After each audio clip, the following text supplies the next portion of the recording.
Hello friends, स्वागत आहे तुमचं पुन्हा एकदा बाईट्स विथ प्रणू चॅनल मध्ये। आज ना बाईट्स विथ प्रणू मध्ये आपण नाश्त्यासाठी एक छान असा पदार्थ घेऊन आलेलो आहोत। चला तर मग अजिबात उशीर न करता आपण लगेचच रेसिपीला सुरुवात करूया। आता हा पदार्थ बनवण्यासाठी आपल्याला सगळ्यात पहिल्यांदा पीठ लागणार आहे। इथे ना आपण हे गव्हाचं पीठ घेतलेलं आहे, जे पोळीसाठी आपण पीठ मळतो ना ते पीठ आहे हे। आणि इथे आपण नॉर्मल मैद्याचं पीठ मळून घेतलेलं आहे, मीठ आणि पाणी टाकून। दोन्ही पैकी ना तुम्ही कोणत्याही पिठाचा हा नाश्ता बनवू शकता किंवा ही दोन्ही पीठ मिक्स करून सुद्धा नाश्ता बनवू शकता।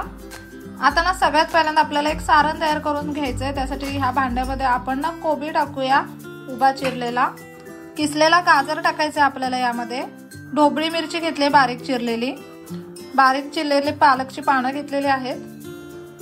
इथे ना स्वीट कॉर्न घेतलेले आहेत आपण, थोडासा कांदा घेतलाय बारीक चिरलेला, पुराशी कोथिंबीर घेतलेली आहे। आता याच्यामध्ये ना आपण एक चमचाभर इतके चिली फ्लेक्स टाकूयात आणि तिखटपणा येण्यासाठी लाल मिरची पावडर सुद्धा टाकायची आहे। तुम्ही ना इथे लाल मिरची पावडर ऐवजी हिरवी मिरची सुद्धा टाकू शकता। चवीप्रमाणे मीठ टाकूयात। हे ना सगळं छान असं मिक्स करून घ्यायचंय आपल्याला।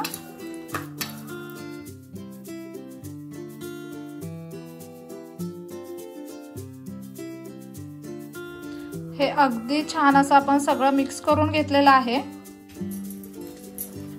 आता हे पीठ एकदा छान असं मळून घेऊयात पुन्हा। जे नॉर्मल चपाती बनवण्यासाठी आपण पीठ घेतो ना तेच हे गव्हाचं पीठ घेतलंय आणि एका बाजूला आपण मैद्याचं पीठ घेतलंय। आपण दोन्ही पिठांचे बनवणार आहे, तुम्ही ह्या दोन्ही पैकी कोणत्याही एका पिठाचं सुद्धा बनवू शकता।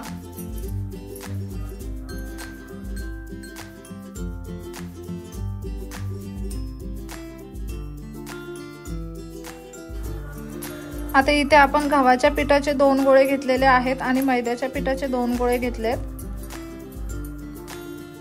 आणि ना ही दोन्ही पिठं फक्त आपण पाणी आणि मीठ टाकून मळून घेतलेले आहेत।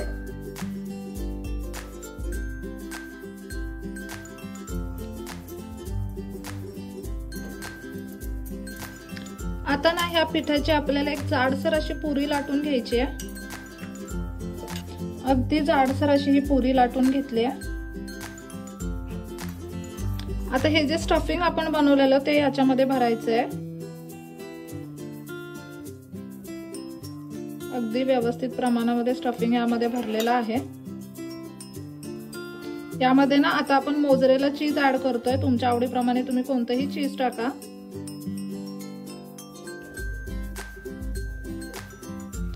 आता ह्याला ना अशा पद्धतीने बंद करून घ्यायचंय।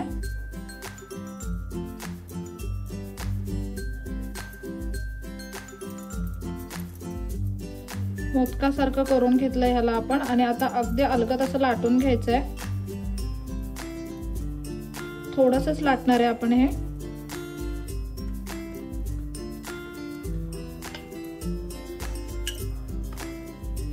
अगदी अलगद असं लाटून घ्यायचंय आणि ही एक स्टफ्ड पुरी आपली बनवून तयार आहे। अशा पद्धतीने आता बाकीच्या बनवून घेऊयात।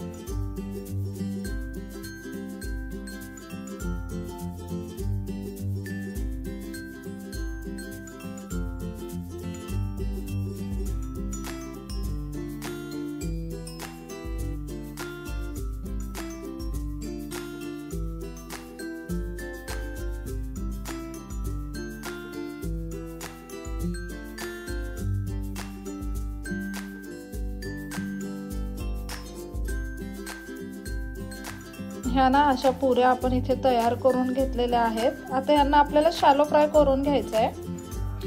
आता इथे आपण एक तवा घेतलाय, तव्यावरती ना अगदी व्यवस्थित क्वांटिटी मध्ये आपल्याला तेल टाकायचंय।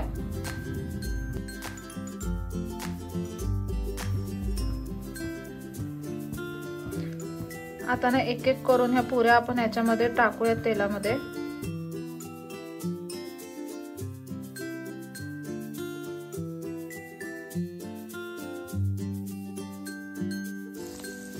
बारीक गॅसवरती आपण ह्यांना दोन्ही बाजूने मस्त असं फ्राय करून घेणार आहे, कारण की ना ते व्यवस्थित असे शिजलं गेलं पाहिजे पीठ।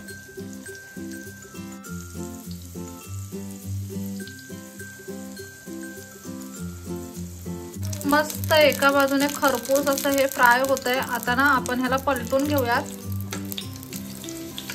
वाव, तुम्ही पाहू शकता किती छान असा कलर आलाय ह्याला।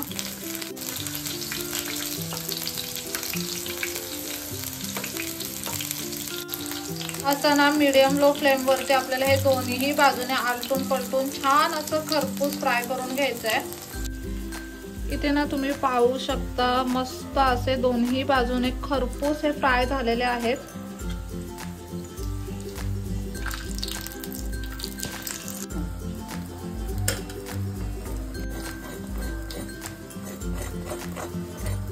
इथे तुम्ही पाहू शकता किती मस्त खरपूस असे फ्राय झालेत। आता आपण ना लगेचच यांना सर्विंग प्लेट मध्ये काढून घेऊयात।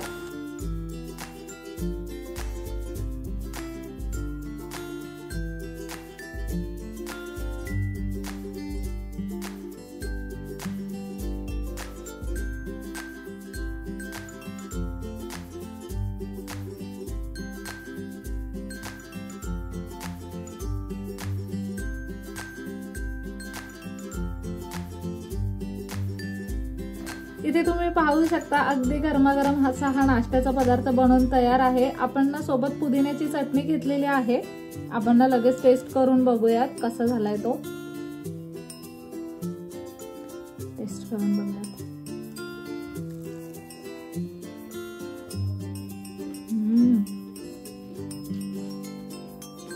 चाटचा पदार्थ खाल्ल्यासारखं वाटतं ना, इतका भारी लागतोय ना, इतका सुंदर पदार्थ झालाय ना। आतमधली स्टफिंग एकदम भारी झाली आणि पुदिन्याच्या चटणीसोबत एकदम कमाल लागतंय।